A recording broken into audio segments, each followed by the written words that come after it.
Last week I showed you how to play the game Ardennes. This week I'm going to mildly Snorkify it. First thing we noticed on the stream is that the trees were blue, and that didn't make a lot of sense. So here I've made the trees green.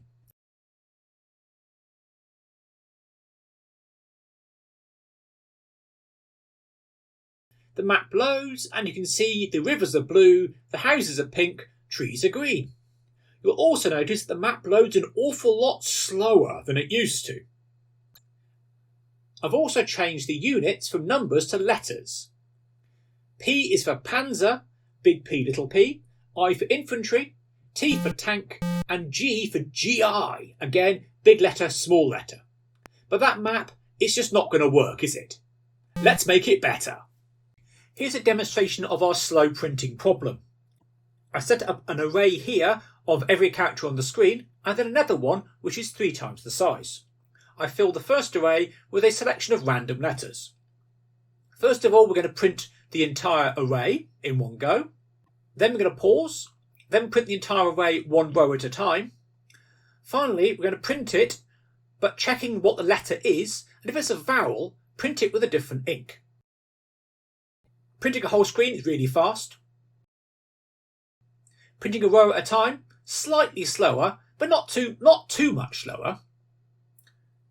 Printing one character at a time, though, is glacially slow. With print, it doesn't matter how much you print, but how many times you call it. The print routine in the ZX Spectrum ROM is not very efficient. So instead, what we're going to do is copy the first array into the second array, but insert control characters for the ink colour before every single character. Doing this, we see that although the second array is 3 times the length of the first array, printing them takes the same amount of time. Here's the new map routine loading, and it looks pretty fast to me. The letters are still there. Note that the font has changed slightly. We don't use a lot of the font, but you can see there they look a bit more stencily and military-like. When you get to the end of the turn, it's much clearer that we're using a better font. This is font number 14 from Roberto Colombo's Charbank. So end of turn 1, nice and military. We can't change the graphics, but we are going to change this font. Changing user-defined graphics is made quite easy on the Spectrum because we tell you what the address is. The USR quote letter plus a number is the address of the byte array. We can't do that as easily with a font.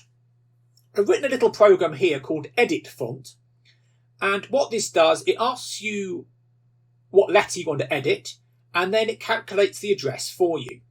So what I'm going to do here is load font 14 into memory, and then from a list of numbers I have by my side, I'm going to change lowercase letters only into new graphics.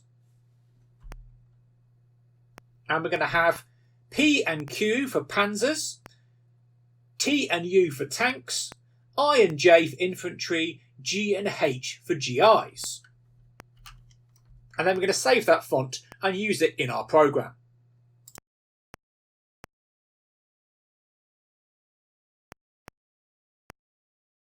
This is the final Snorkified version, number 4, which I've been working on this week. The screen loads quickly. We have our new graphics loading instead of the letters. We've got big tanks, little tanks on both sides. Let's zoom in and see them. Yes, we've got our large German panzers and they move. Also, I've changed the Germans to not be inverse until they've moved. So you as the player know which units have moved, which units haven't moved yet. Make it a bit clearer. You can see there you've got 2 American infantry facing probably Tiger tanks. There's a little tank there, which is smaller. And then you've got some small American tanks. For people who are colourblind, the Americans face to the right, or the Allies we should say, because the British show up to help, and the Germans face to the left. Here's the combat phase. One of the issues we found while playing it is it was quite hard to know what was actually happening, because it moved quite quickly, but was mysterious. Now, we flash when things change and tell you at the bottom, in the input area, what happens. And in the process, I've discovered some interesting quirks to the system. You got, obviously, attacker wins, the defender eliminated, defender can retreat, You can have an exchange where one unit of the attacker dies, so does the defender, but the survivor advances. You can have the attacker retreating. You can have the attacker eliminated, the defender retreating, the defender trying to retreat but unable to, being eliminated. Also, you can have the defender holding a town.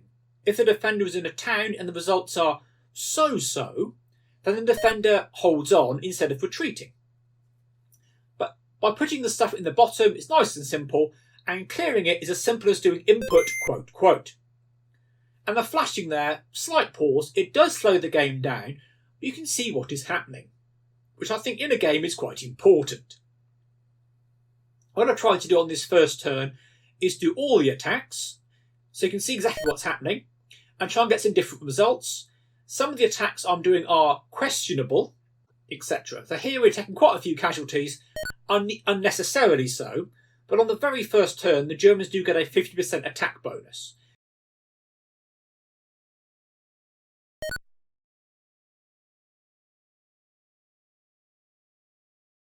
Even so, the weak infantry get wiped out. The Allies now have a green border for their movement. The Allies won't attack if the ratio isn't favourable. They're not going to do suicidal attacks because they're not desperate. But they can move. And again, when they attack, we see what's going on. So they're bringing up their infantry, occupying towns, red border for combat. Rivers get a big defensive bonus. Forests a slight bonus. Towns don't really get a bonus, but they do stop you from retreating, and holding towns is important. So the first turn, there aren't many Allied units surviving, but they do get lots of reinforcements, but they manage to push back the Germans.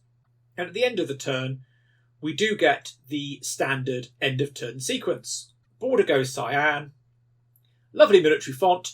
12 Allied units killed, 8 Germans, 2 German towns, which is a favourable ratio for the Bulge offensive.